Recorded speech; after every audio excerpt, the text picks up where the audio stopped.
I recently read The Art of Saying No by Damon Zahariades. The single greatest way to improve your productivity is to say no more often.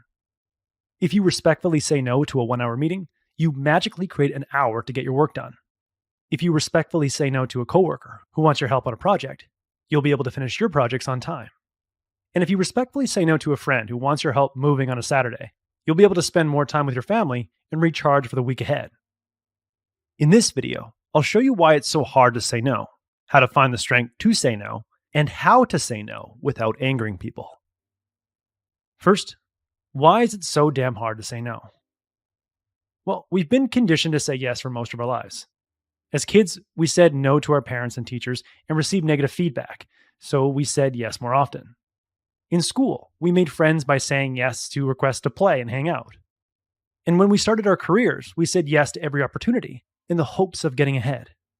But Damon Zahariades says we continue to say yes when we'd rather say no, because we wrongly assume that our goals and interests are inferior to other people's goals and interests. What's more, we believe that prioritizing our interests and saying no to a friend or coworker is selfish and will damage our relationships. So given all that, how do we find the strength to say no?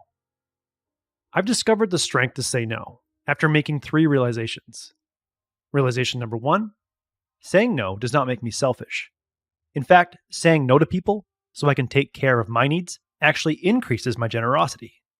Realization number 2, saying no for the right reasons strengthens my relationships. And realization number 3, when I say yes just to please people, I say no to something I value. First, saying no increases your generosity.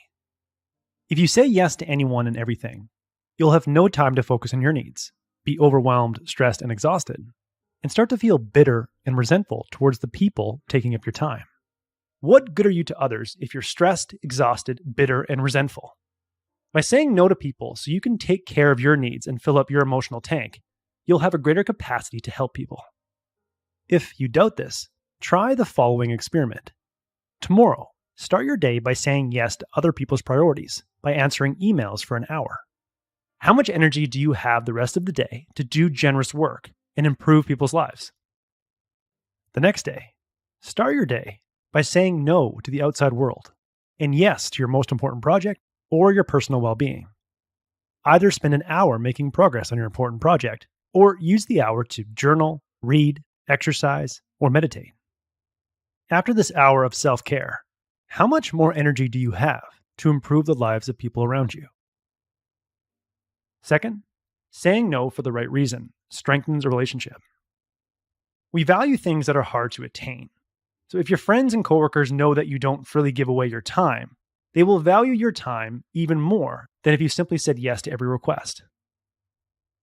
Realization number 3, every yes is a no to something you value. If you reflexively say yes to please people, you will inadvertently say no to what matters. Before you say yes to a time-consuming request just to please someone, remember the 3 Ps: people, project, and personal well-being. Imagine saying no to the people you want to spend time with, like your family, and seeing the disappointment on their faces. Or imagine not having the satisfaction of completing that one project you're passionate about.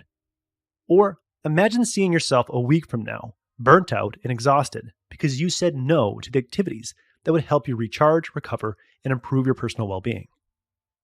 Hopefully, this imagery can give you the jolt you need to resist reflexively saying yes and respectfully say no more often. The key to respectfully saying no more often, without angering people, is to deliver a categorical no, reference a commitment, or make a counteroffer. First, the categorical no. If people routinely ask you for a ride to the airport, create a categorical no around airport rides so you can tell the next person that asks for a ride to the airport, sorry, I've stopped offering rides to the airport. I can see if someone else can offer you a ride or help you get an Uber. A good categorical no to turn down requests to grab a drink on weekdays is, I've stopped drinking this month, or I don't drink on weekdays. When you tell someone a categorical no by saying, I've stopped, or I don't, or I have a rule, you make your no seem like an objective fact and not a personal rejection. Other examples include, I only do interviews on Fridays, or I'm not accepting new proposals at this time, Or, sorry, I don't schedule meetings before noon. Next, say no without being a jerk by referencing a commitment.